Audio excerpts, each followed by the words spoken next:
వాగర్థావివ సంపృక్తౌ వాగర్థ ప్రతిపత్తయే జగతః పితరౌ వందే పార్వతీ పరమేశ్వరౌ. రామా మృక్కులు నీదు నామమునకున్ రమ్యాంఘ్రి పద్మాలకున్ శ్రీమన్మంజులమైన మేనికి ధనుర్లీలా కళాకేళికిన్ నీ మర్యాదకు ధర్మనిష్టకు రసోద్వేలమ్ము నీ గాధకున్ ప్రేమన్ నీ పరివారమంతటికి శౌరీ రామచంద్ర ప్రభు శౌరీ రామచంద్ర ప్రభు. నమో మహద్భ్యో ఋషిభ్యో గురుభ్యో నమః. రామచంద్రమూర్తి తండ్రి సత్యాన్ని రక్షించడానికై అరణ్యవాసానికి సన్నద్ధుడై వెళుతూ ఉన్నటువంటి సమయంలో కౌసల్యకు కలిగిన శోకము, లక్ష్మణుకు కలిగిన రోషము, ఈ రెండింటిని నిగ్రహిస్తూ ధర్మబద్ధమైన మాటలు పలికాడు. ధర్మాన్ని చెప్తున్నాడు. అక్కడ గొప్ప మాట అంటాడు వాల్మీకి, రాముడు మాత్రమే మాట్లాడగలిగిన మాటలు మాట్లాడాడు అని. అంత ధర్మబద్ధంగా మాట్లాడడం అనేది ఎవరికి సాధ్యం కాదు. అటువంటి పరిస్థితుల్లో తొణకకుండా బెనకకుండా పూర్తి సంయమనంతో ధర్మబద్ధంగా మాట్లాడడం అనేది స్థితప్రజ్ఞుడైన రామునికి మాత్రమే సాధ్యం. ఆ విధంగా మాట్లాడాడు. అప్పుడు అతడి యొక్క దృఢ నిశ్చయాన్ని, ధర్మబద్ధమైనటువంటి దృష్టిని తెలుసుకున్నటువంటి కౌసల్య చక్కగా ఆశీర్వదించినది. ముందుగా రక్షలు పలికి సమస్త దేవతలు, ఋతువులు, సాగరములు, ద్వీపములు, వేదములు, దశ దిశలు నీకు శుభములు ప్రసాదించుగాక అని మంత్రాక్షతలు రాముని శిరస్సుపై వేసి ఆశీర్వదిస్తూ అద్భుతమైన మాట చెప్పినది. నువ్వు ఏ ధర్మాన్ని నిండైన ధైర్యంతో నియమంతో పాలిస్తున్నావో ఆ ధర్మము నిన్ను రక్షించుగాక అని కౌసల్య చెప్పినది. అప్పుడు రామచంద్రమూర్తి కౌసల్యామాతకు ప్రదక్షిణ నమస్కారం చేసి పాదములు తాకి నమస్కరించి అక్కడి నుంచి సీతమ్మ ఉన్న చోటుకు బయలుదేరుతున్నాడు. తథాతు దేవ్యా చ కృత ప్రదక్షిణో నిపీడ్యమాతుశ్చరణౌ పునః పునః జగామ సీతానిలయం మహాయశాః సరాఘవ ప్రజ్వలిత స్వయా శ్రియా. ఆ సీతమ్మ దగ్గరికి వెళుతున్నప్పుడు కూడా తనదైన స్వాభావికమైన తేజస్సుతో ప్రకాశిస్తూ రాముడు వెళుతున్నాడు అంటున్నాడు వాల్మీకి. అంటే వన్నె తరగలేదు రాముని మోములో. ఆ శోభతోనే ఒక దీప్తి కలిగినటువంటి వదనంతో స్వామివారు సీతమ్మ ఉన్న చోటుకి వెళ్ళారు. నిజానికి సీతమ్మకి ఇప్పటి వరకు జరిగిన విషయంలో ఏమీ తెలియదు. ఈరోజు పట్టాభిషేకమనే అనుకుంటున్నది. పొద్దున్న నాన్నగారు పిలిచారు, ఇంకా రాలేదు రాముడు ఏమిటి అని భావనలో ఉన్నది. అక్కడికి వెళ్ళగానే రామచంద్రమూర్తి చేరిన వెంటనే సీతమ్మ వెళ్ళిన పనేమిటి అన్నట్టుగా చూడగానే రామచంద్రమూర్తి సీతమ్మతో చెప్తున్నాడు, సీతే తత్ర భవాంస్తాతః ప్రవ్రాజయతి మాం వనం. నన్ను మా నాన్నగారు అరణ్యానికి పంపిస్తున్నారు. ఇది ఎలా జరిగినది అంటే, సత్యప్రతిజ్ఞుడైనటువంటి మా నాన్న మా తల్లి అయిన కైకేయికి ఇచ్చిన మాట ప్రకారంగా 2 వరములు అంగీకరించాడు. ఒకటి, నేను అరణ్యవాసానికి వెళ్ళడం, భరతునికి పట్టాభిషేకం జరగడం. ఇది జరిగిన అంశం. అందుకు నేను ఇంకా అరణ్యవాసానికి వెళుతూ ఉన్నాను. కులే మహతి సంభూతే ధర్మజ్ఞే ధర్మచారిణి శృణు జానకి ఏనేదం క్రమేణాభ్యగతం మమ. ఇక్కడ అద్భుతమైన సంబోధనలు చేస్తున్నాడు. ఉత్తమమైన వంశంలో పుట్టిన దానివి, ధర్మజ్ఞురాలివి, ధర్మమునందు ఉన్నదానివి. కొందరు ధర్మం తెలుసు కానీ పాటించరు. కానీ అమ్మవారికి 2, ధర్మజ్ఞే ధర్మచారిణి, ధర్మము తెలిసిన దానవు, ఆ ధర్మాన్ని పాటించేదానవు. ఆయన నువ్వు అర్థం చేసుకోగలవు. తండ్రి యొక్క ప్రతిజ్ఞని నిలబెట్టడమే బాధ్యతతో నేను వెళుతూ ఉన్నాను.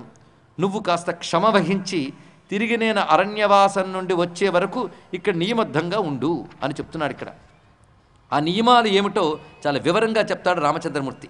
ఈ అధ్యాయం కానీ సరిగ్గా చూసినట్లయితే మనకి భర్త ఏదైనా దేశాంతరం కానీ లేదా విదేశాలకు కానీ గ్రామాంతరం కానీ వెళ్ళినప్పుడు భార్య ఒంటరిగా ఉండవలసిన పరిస్థితుల్లో, భర్తను విడిచి ఉండవలసిన పరిస్థితుల్లో ఏ నియమాలు పాటించాలి అనేది అధ్యాయంలో మనకు కనబడుతుంది. ఇది వాల్మీకి చెప్పడంలో ఉద్దేశం తర్వాత మనకు అర్థమవుతుంది. వాల్మీకి చాలా కావ్యం కదా, అన్ని స్పష్టంగా చెప్పరు, గూఢంగా చెప్తారు. కావ్యం లక్షణం అది. మనం ఆలోచించి అర్థం చేసుకోవాలి. అందుకే ఆలోచించేవాడిగా కావ్యం కానీ న్యూస్ పేపర్లో ప్రతిదీ చెప్పదు కావ్యం. కావ్యానికి న్యూస్ పేపర్గా తేడా. జరిగిన సంఘటన చెప్తుంది న్యూస్ పేపర్, మనం ఆలోచించి అర్థం చేసుకోవాల్సిన అంశాన్ని కావ్యం చెప్తుంది ఇక్కడ. అందుకే రామాయణంలో ఈ కావ్య లక్షణం పరిశీలించాలి. ఎందుకంటే భర్త వెళ్ళిన ప్రతి చోటకి భార్య వెళ్ళడం సాధ్యం కాదు. కొన్ని సమయాల్లో అది భర్తకి ఇబ్బంది కూడా. అటువంటప్పుడు భర్తతో వెళ్ళకపోతే భార్యకి పాతివ్రత్యం దెబ్బతింటుందా? ఇది పెద్ద ప్రశ్న. ఏమీ దెబ్బతినదు, ఇది తెలుసుకోవాలి. ఆ సమయంలో భార్య కొన్ని నియమాలు పాటించాలి. ఆ నియమాలు రాముడు చక్కగా చెప్తాడు ఇక్కడ. ఇవన్నీ ధర్మశాస్త్రాల్లో ఉన్నవే. భర్త గ్రామాంతరమో దేశాంతరమో వెళ్ళిన సమయంలో భర్త క్షేమం కోరుతూ తాను ఒక నియమము వ్రతము పాటిస్తూ భోగముల జోలికి వెళ్లకుండా తాను అటువంటి నియమాలతో ఉండాలి. ఇది ప్రధానం. ఆ నియమాలు చాలా చాలా ఉన్నాయి. మనకి వాటి విషయం కంటే నియమాలు ఉంటాయని తెలిస్తే చాలు. ఈ విధంగా రామచంద్రమూర్తి ఆమెకు చెప్పి, అహం గమిష్యామి మహావనం ప్రియే త్వయాహి వస్తవ్యమిహ ఇవ భామిని. నేను ఇంక అరణ్యాలకు వెళ్తాను, నువ్వు ఇక్కడే ఉండు. మా అమ్మలు సోదరులు అందరూ నిన్ను చక్కగా చూసుకుంటారు. నువ్వు కూడా బాధ్యతగా ప్రవర్తించాలి. ఇక్కడ అత్తమామల్ని గౌరవిస్తూ ఉండడం. మాటికి భరతుడు ఈ విధంగా అరణ్యవాసానికి పంపించాడని ఆయన మీద ఆగ్రహాన్ని ప్రదర్శించకుండా అతడు రాజు అన్న విషయాన్ని గుర్తుపెట్టుకుని రాజుకు ఇవ్వాల్సిన గౌరవాన్ని ఇవ్వు. ఇవన్నీ చెప్పి రామచంద్రమూర్తి సీతమ్మతో ఎప్పుడు అన్నాడో వెంటనే సీతమ్మ మాట్లాడుతోంది. నిజంగా సీతమ్మ యొక్క ఔన్నత్యం ఇక్కడ తెలుస్తుంది. ఈ స్థితిలో మరొక స్త్రీ ఉంటే అలా ఉంటుంది. ఒక్కసారి ఊహించండి. అంత వాళ్ళ ఇష్టమేనా? ఆవిడ అడగడం, ఆయన పంపిస్తానడు, నువ్వు వెళ్ళిపోతాను, సిద్ధమే, పద నేను వచ్చి మాట్లాడతాను అనాలి. కానీ సీతమ్మ ఏమీ అనలేదు. నేను అరణ్యవాసానికి వెళతానంటే సీతమ్మన్న ఒకే మాట, నేను నీతో వస్తాను. అది చాలండి. సీతమ్మ యొక్క మహావ్యక్తిత్వంలో అద్భుతమైన మెరుపు. ఎందుకంటే రామాయణంలో రాముణ్ణి ఎంత మనం గౌరవంగా సంపూర్ణంగా పరిశీలిస్తామో సీతమ్మను కూడా అంత సంపూర్ణంగా పరిశీలించాలి అని వాల్మీకి హృదయం. వారి ఉభయులు కలిసి పరిపూర్ణత. ఆ కారణం చేతని సీతమ్మ వ్యక్తిత్వం యొక్క అత్యద్భుతమైన శోభ ఇక్కడ గోచరిస్తున్నది. ఎలా మాట్లాడుతుందో చూడాలి. ఈ మాటలన్నీ అత్యద్భుతాలే. సీతమ్మ మాట, అసలు సీతమ్మ మాట, రాముడి మాట, వాళ్ళిద్దరి మాట తీరు రామాయణంలో పరిశీలించవలసింది. ఒక ధర్మంలో పండిపోయిన పురుషుడు ఎలా మాట్లాడతాడు, ధర్మంలో పరిపూర్ణురాలైన స్త్రీ ఎలా మాట్లాడుతుంది అంటే సీతారాములు పరిశీలిస్తే చాలు. ఇంకొక మహావ్యక్తి వస్తాడు, వచ్చిన తర్వాత వాడొకడు. వీళ్ళు ముగ్గురు దగ్గర మనం నేర్చుకోవాల్సిన చాలా ఉన్నాయి. మూడో వాడెవడో వచ్చినప్పుడు చూద్దాం. ప్రస్తుతానికి వీళ్ళిద్దరు చాలు మనకి. సీతమ్మ మాట్లాడుతుంది. ఆర్యపుత్ర పితా మాతా భ్రాతా పుత్రస్తథా స్నుష స్వాని పుణ్యాని భుంజానా స్వం స్వం భాగ్యముపాసతే. భార్యాభర్తల బంధం అంటే ఏంటో తెలియాలండి. ఇవి తెలియకపోవడం వలన ఆ బంధం రాను రాను చిట్లిపోతూ ఉన్నది. అది రకరకాల విడిపోవడానికి కూడా హేతు అవుతున్నది. భార్యాభర్తల బంధం మన ఇష్టానుసారం కలుపుకునేది, ఇష్టానుసారం తీసేది కాదు. ఒకసారి సశాస్త్రీయంగా బంధం ఏర్పడితే అది ఎలా ఉంటుందో చూపిస్తున్నాడు. సృష్టిలో ఎవరి కర్మ ఎవరి భాగ్యం వారిదే. తండ్రి, తల్లి, అన్నదమ్ములు, అదేవిధంగా పుత్రులు, కోడలు, ఎవరి భాగ్యం వాళ్ళదే. కానీ ఒకరి భాగ్యం మరొకరి భాగ్యంతో ముడిపడి ఉన్నది భార్యాభర్తలకు మాత్రమే. ఇది సీతమ్మ చెప్పినది. ఒకరి భాగ్యం ఒకరికి ముడిపడి ఉంటుంది. భర్తుర్భాగ్యంతు భార్యైకా ప్రాప్నోతి పురుషర్షభ. భర్త యొక్క భాగ్యాన్ని భార్య పొందుతుంది. భాగ్యము అంటే సుఖం మాత్రమే కాదు, సుఖము దుఃఖము కలిపి భాగ్యం అని అంటారు. భాగ్యం అనే మాటకి అదృష్టము అని అర్థం. ఇక్కడ భాగ్యం, దిష్టం, భాగదేయం, అదృష్టం ఇవి పర్యాయ పదాలు. భాగ్యము అదృష్టము అంటే అర్థం ఏంటంటే ఇదివరకు మనం చేసుకున్న కర్మలకి ఫలంగా ఇప్పుడు అనుభవిస్తున్నదేదో అది భాగ్యం. అది సుఖమైతే సౌభాగ్యం, దుఃఖమైతే దౌర్భాగ్యం. మొత్తానికి భాగ్యం అది. సుఖమైనా దుఃఖమైనా అది మన ప్రమేయాలతో రాదు, ఇదివరకు కర్మలకు అనుగుణంగా వస్తుంటుంది. అందులో ఆ భర్త భార్య ఒకరి భాగ్యం ఒకరు పంచుకుంటూ ఉంటారు. ఇది తెలుసుకోవాలి. అంతేగాని ఇలాంటి ఆయన కట్టుకున్నాను కనుక ఇన్ని బాధలని కాదు. అలాంటి బాధలు అనుభవించాల్సి ఉంది కనుక అలాంటి ఆయన కట్టుకున్నాం. భాగ్యం అంటే ఇలా ఒకరికొకరు ముడిపడి ఉంటాయి. అందుకే పరస్పర నిందలు కూడదు అని చెప్పడానికి ఇది. పైగా నీ సుఖాల్లో భాగం అనుభవించిన నేను కష్టాల్లో కూడా భాగం అనుభవించాలి. ఎంత గొప్ప మాట అండి. అతడు తెచ్చిపెట్టినప్పుడు సుఖంగా అనుభవించిన నేను, అతడికి కష్టం వచ్చినప్పుడు సుఖం నాదనుకున్న నేను కష్టం కూడా నాదనుకోవాలి. కనుక నీకు వనవాసం వెళ్ళేటువంటి పరిస్థితి ఏర్పడితే నేను కూడా నీతో పాటు వస్తాను. ఎందుకంటే భర్త తప్ప భార్యకి నిజమైనటువంటి గతి మరొకటి లేదు. ఇది శాశ్వతమైన ఒకానొక సత్యం, ఒక ధర్మం. ఇది నపిత నాత్మజో నాత్మా నమాత నసఖీ జన ఇహ ప్రత్యచ నారీణాం పతిరేకో గతి సదా. రాముడు ప్రపంచానికి ఏం చెప్పాడో చూస్తున్నాం. మా అమ్మ సీతమ్మ ఏం చెప్పిందో కూడా పరిశీలించండి. ఇక్కడ నా పిత, భర్త అంటూ ఏర్పడిన తర్వాత ఆ స్త్రీకి తండ్రి కానీ, కొడుకు కానీ, తల్లి కానీ, సఖీజనం అంటే స్నేహితులు కానీ, బంధువులు కానీ వీరెవరూ ప్రధానము కాదు. పతిరేకో గతి సదా. కేవలం భర్త మాత్రమే ప్రధానమైనటువంటి వాడు. అతడే తోడు, నిజమైన తోడు అతడొకడే. అంతేగాని తల్లి తండ్రి వీళ్ళు తోడు కారు, ఇది తెలియాలి. ఇది తెలియకపోవడం వల్ల ఈ మధ్యకాలంలో విపరీతమైన పరిస్థితులు చూస్తున్న దానికి నేను చెప్పడం ఎందుకు మీకు తెలుసు. కానీ భార్య యొక్క నిజమైన తోడు భర్త మాత్రమే. ప్రస్తుతం ఒకానొక ఆవేశంలో పరిస్థితులు గమనించకపోవడం వల్ల భర్తని తృణీకరించి పుట్టింటి వాళ్ళు అండో మరేమిటో చూసుకుని వెళితే అది నిలిచేది కాదు. అప్పుడు ఆ పుట్టింటి వాళ్ళు కూడా ఏం చేయాలంటే భర్త యొక్క ప్రాధాన్యాన్ని చెప్పి ఇద్దరిని కలిపి ఉంచడానికి ప్రయత్నించాలి.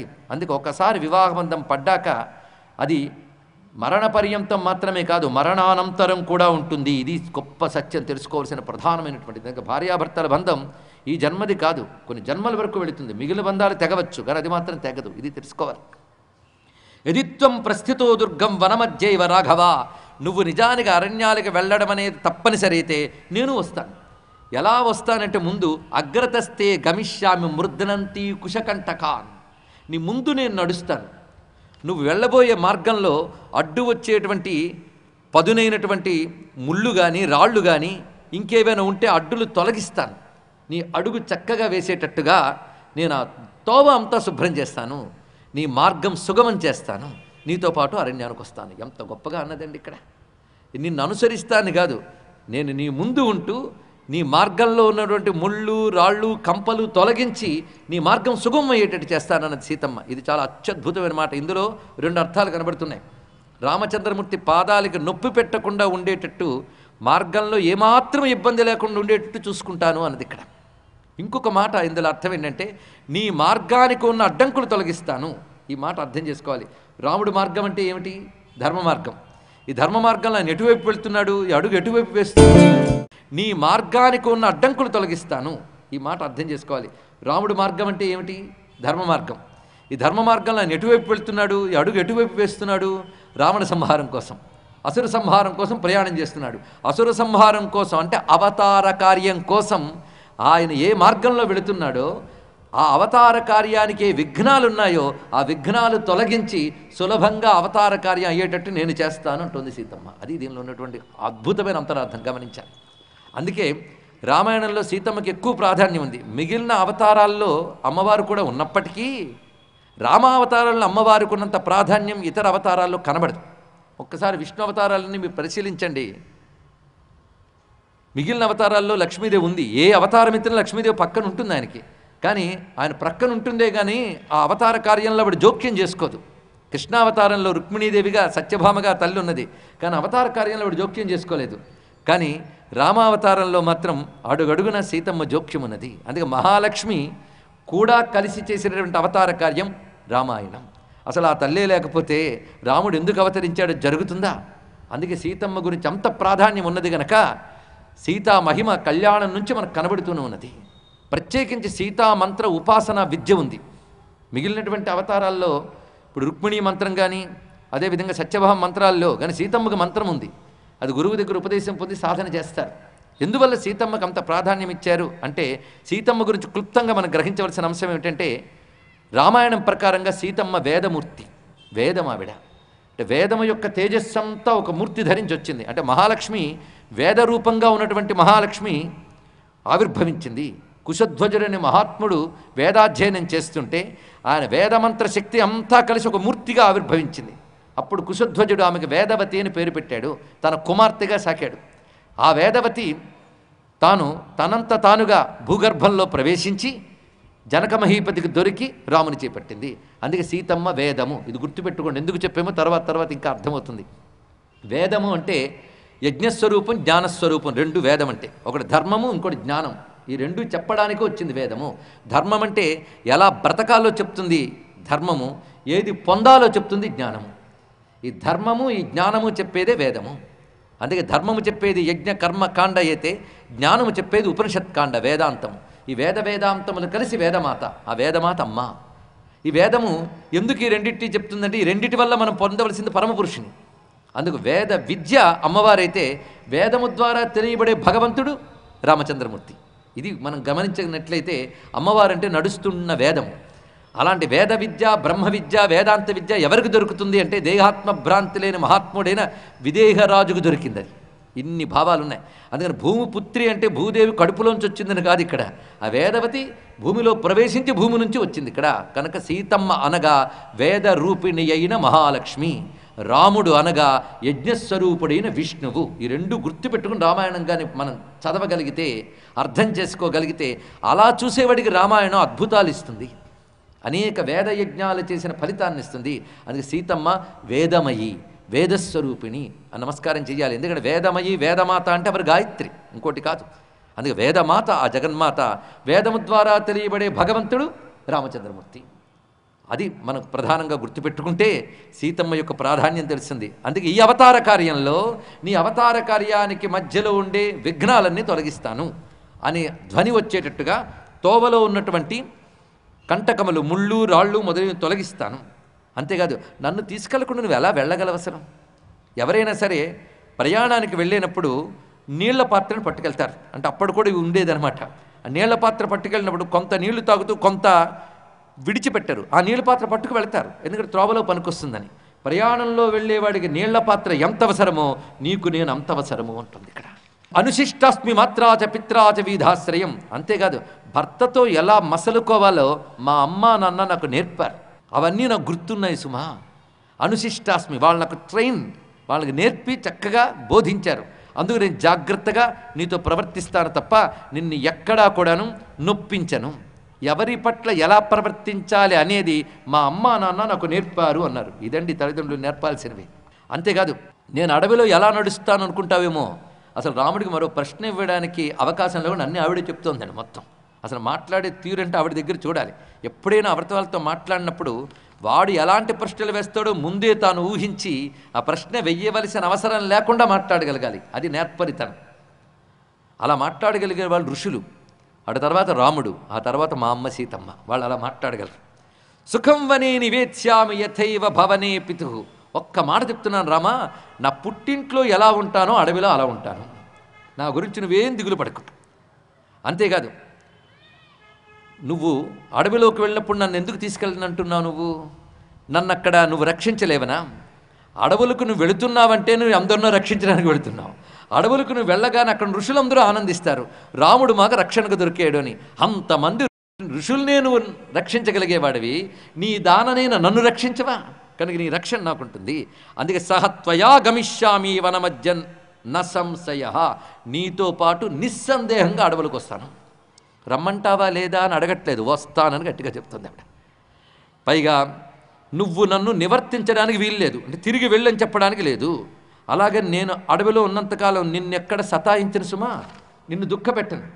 ఎందుకంటే కొందరికి స్వభావం ఉంటుంది, ముందు బయలుదేరిపోతారు, బయలుదేరి అక్కడికి వచ్చిన దగ్గర నుంచి మధ్యలో నేరకపోయి ఇచ్చారు మీతో పాటు, హాయిగా అక్కడ ఉన్నా బాగుండేది, ఇలాంటివన్నీ అనే అవకాశం ఉంటుంది. ఎందుకంటే అడవి చూడలేదు గనక, ఇంతవరకు ఇక్కడ ఉన్నది గనక అడవి బాగుంది అనుకుంటుంది. కొందరికి అడవుల్లోకి వెళ్ళిపోవాలనిపిస్తుంది, కానీ అడవిలో ముళ్ళు, రాళ్ళు, పక్షులు, జంతువులు ఉంటే భయం వేయదు. కానీ నాకు భయం వేయదు, నేను నిర్భయంగా అక్కడ నీతో పాటు ఉంటాను. పైగా అన్నపానాదుల విషయంలో ఇది కావాలి అది కావాలనేం అడగను, నిస్సంకోచంగా దొరికే కందమూలాలు పళ్ళు తింటూ బతికేస్తాను సుమా. అంతేకాదు, నాకు అడవులంటే చాలా ఇష్టం, నీతో కలిసి వెళ్ళడం ఇంకా ఇష్టం. అక్కడున్న అత్యద్భుతమైనటువంటి జలాశయాలు, పచ్చని చెట్లు, ప్రవహిస్తున్న జలపాతాలు, రమ్యమైనటువంటి హంసలు, పక్షులు, జంతువులు, ఇవన్నీ చూడాలని నాకు అనిపిస్తోంది సుమా. అంతేకాదు, మీతో కలిసి 14 ఏళ్ళు అడవిలో ఉండాలి అని మీరు అన్నారే, 14 ఏంటి 100,000 సంవత్సరాలైనా మీతో కలిసి అడవిని చూస్తూ గడిపిస్తాను నేను. మీరు లేకుండా ఒక్కరోజు కూడా నేను ఉండలేను. స్వర్గేపిచ వినావాసో భవితా ఇది రాఘవ.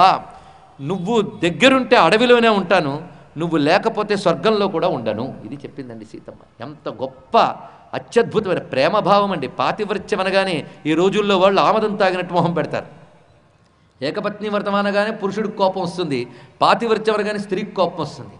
కానీ ఆ రెండూ పాటిస్తే వాళ్ళిద్దరూ బాగుపడతారన్న విషయం ఋషులు చెప్తున్నారు. ఈ రెండు ప్రేమ సిద్ధాంతమే. ఆ పేరు మార్చి కానీ సినిమాల్లో చూపిస్తే ప్రేమనగానే ఓహో ఆహో అనుకుంటారు. ఒక స్త్రీ ఒక పురుషునే సర్వస్వం అని భావించే ప్రేమ పేరు పాతివ్రత్యం, ఆ స్త్రీనే అంటిపెట్టుకునే ప్రేమ పేరు ఏకపత్ని వ్రతం. అందుకు భారతీయ దాంపత్య ధర్మంలో ప్రేమ పరిపూర్ణమైన పవిత్రమైన రూపాన్ని ధరించింది. మిగిలిన చోట్ల ప్రేమ వికృత రూపాలు ధరిస్తూ ఇప్పుడు ప్రపంచాన్ని పాడు చేస్తుంది. అందుకే రామాయణం ఒక ప్రేమ కథ. పురాణాల్లో ప్రేమ కథలు చాలా ఉన్నాయి. సీతారాముల ప్రేమ కథ రామాయణం. ఆ ప్రేమ ధర్మబద్ధమైనది, పవిత్రమైనది, నిర్మలమైనది, ఆదర్శప్రాయమైనది.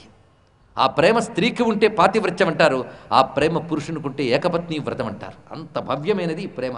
ప్రేమ కాకపోతే ఈ మాట ఏమిటండి? నీతో ఉన్నప్పుడు దుర్గమమైన అరణ్యమైన సుఖమే, నువ్వు లేనప్పుడు స్వర్గేపి చ వినావాసో భవితాయది రాఘవ త్వయా వినా నరవ్యాఘ్ర మమ రోచయే నాహం, నాకది నచ్చదు సుమా అని చెప్తూ వనే నివత్స్యామి యథా పితృగృహే తవైవ పాదా ఉపగృహ్య సంయత నతే మయాతో గురుతా భవిష్యతి. నన్ను నీతో తీసుకువెళ్ళు, నా ప్రార్థన మన్నించు. నయస్వమాం సాధు కురుష్వయాచనాం, నిన్ను అడుగుతున్నాను, ప్రార్థించి బతిమాలుతున్నాను, నన్ను నీతో తీసుకువెళ్ళు. నాకు అరణ్యవాసం నీతో ఉన్నప్పుడు భారం కాదు. ఇంత గట్టిగా చక్కగా చెప్పినా రాముడు చెప్తున్నాడు, నువ్వు నా మీద ప్రేమతో అరణ్యాలంటే ఏదో అందంగా ఉంటాయేమో అని అనుకుంటున్నావు. ఏది మన ఇంట్లో పెయింటింగ్లు వేస్తుంటారు, అరణ్యాల పెయింటింగ్లు చూడడానికి చాలా బాగుంటాయి, అలా ఉంటుంది అనుకుంటావేమో. అక్కడ రాత్రిపూట నిద్రించాలి అంటే నీకు హంసతూలిక తల్పాలు దొరకవు, పరిచారకులు దొరకరు, మహా అయితే గడ్డి తర్వాత ముళ్ళు ఇవే ఉంటాయి అక్కడ అడుగడుగున. తినడానికి మంచి ఆహార పదార్థాలు దొరుకుతాయనేటువంటిది చెప్పలేము. ఏది దొరికితే తినాలి. తమంత తాము రాలిపడిన పళ్ళు దుంపలు ఇలాంటివి తినవలసిన పరిస్థితి ఏర్పడుతుంటుంది. కనుకనే నువ్వు ఇక్కడ క్షేమంగా ఉండు, వ్రతాలు చేసుకుంటూ ఉండు అని చెప్పగానే అక్కడ ఎలాంటి కష్టాలు ఏర్పడతాయో వివరిస్తాడు రాముడు. ఎందుకంటే అన్నీ చెప్పాలి కదా. అంతేగా నేను వస్తానంటే సరే తీసుకుపోతాను అని తీసుకెడితే రాముడి మీద మరో నింద వేసేవారు ఈ మానవులు. ఏమనంటే ఆయన వెళ్తూ వెళ్ళాడు కానీ ఈవిని కూడా ఎందుకు తీసుకెళ్ళడం అంటారు మళ్ళీ. కనుక రామచంద్రమూర్తి ఏం చేశాడంటే చక్కగా రావద్దు, ఇక్కడ హాయిగా ఉండు, అక్కడ ఎంత కష్టం ఉంటుంది అన్నీ చెప్పాడు ఆయన. ఏమీ అక్కడ తగ్గలేదండి, అన్నీ వివరించాడు ఇక్కడ. అప్పుడు ఆవిడ అంటుంది, నువ్వు అడవి గురించి చెప్పేటప్పుడు అనేక రకమైన అంశములు చెప్పావు, అవన్నీ నాకు అడవిలో ఉండేటువంటి దుర్లక్షణాలు అనిపించట్లేదు, అవన్నీ సులక్షణాలు అనిపిస్తున్నాయి. అన్నీ ఉన్నాయి కనుక అడవి అందంగా ఉంది. ఒకవేళ అంత కష్టమే అడవైతే అంత కష్టమైన అడవికి నిన్ను ఎలా పంపించి నేను ఇక్కడ ఉండగలను? అందుకు నేను నీతో పాటు వస్తాను. అదృష్టపూర్వరూపత్వా సర్వేతే తవ రాఘవ. అంతేకాదు భయంకరమైన మృగాలు అక్కడ తిరుగుతున్నాయి, క్రూర మృగాలు ఉన్నాయని అంటున్నావు. అవి నిన్ను చూడనంత వరకు క్రూర మృగాలు, నువ్వు అడుగు పెడితే అవి నీకు దాసోహమై నీకు అనుకూలంగా మారతాయి రామ. అత్యద్భుతమైన మాట అన్నది ఇక్కడ, చాలా విశేషమైన అంశం. అంటే రాముణ్ణి చూడగానే క్రూరమైన మృగాలు కూడా ఆయన ఆదేశాన్ని వర్తిస్తాయి. అసలు ప్రకృతి అంతా నీ ఆదేశాన్ని అనుసరిస్తూ ఉంటుంది సుమ. నచమాం త్వసమీపస్థాం అపి శక్నోతి రాఘవ సురాణామీశ్వర శక్ర ప్రదర్శయితు మోజస. నేను నీ దగ్గరున్నప్పుడు ఏదీ నన్ను బాధించలేదు. అంతేకాదు రామా, నేను రాక తప్పదు. ఎందుకంటే నా చిన్నప్పుడు మా ఇంటికి కొందరు పెద్దవాళ్ళు వచ్చారు, వేద పండితులు, శాస్త్ర పండితులు. వచ్చినప్పుడు మా నాన్న నా జాతకం వాళ్ళకి చూపించారు. అప్పుడు వాళ్ళు నా జాతకం చూసి ఏం చెప్పారు అంటే, ఈమె చాలా కాలం వనవాసంలో ఉంటుంది అని చెప్పారు. అప్పుడు జాతకంలో చెప్పింది ఇప్పుడు నిజమవుతోందనమాట అని సంతోషంగా అన్నది ఆవిడ ఇక్కడ. పురా పితృగృహే సత్యం వస్తవ్యం కిలమేవనే లక్షణిభ్యో ద్విజాదిభ్య సుత్వాహం వచనం పురా వనవాస కృతోత్సాహ నిత్యమేవ మహాబల. వాళ్ళప్పుడు చెప్పిన దగ్గర నుంచి నాకు ఇష్టమైందే నా జాతకంలో రాసింది కదా అని మురిసిపోతున్నాను. నిజంగా ఈ సమయంలో అమ్మవారికి వనదుర్గలా కనబడుతున్నారు. వనాలంటే ఇష్టపడేటువంటి వనదుర్గా స్వరూపంగానే గోచరిస్తుంది. జాగ్రత్తగా చదవాలే కానీ రామాయణం సీతమ్మ అనేక రూపాలు కనబడతాయండి. అయితే సీతమ్మపై భక్తి ఉండి పరిశీలిస్తే అవన్నీ గోచరిస్తాయి. సీతమ్మ మహాశక్తి అని ఒక చిన్న దృష్టి ఏర్పడితే ఆ తల్లే తన దివ్య రూపాలన్నీ దర్శింపజేస్తుంది. అలా దర్శించిన రూపాలే ఇక్కడ చెప్పడం జరుగుతోంది.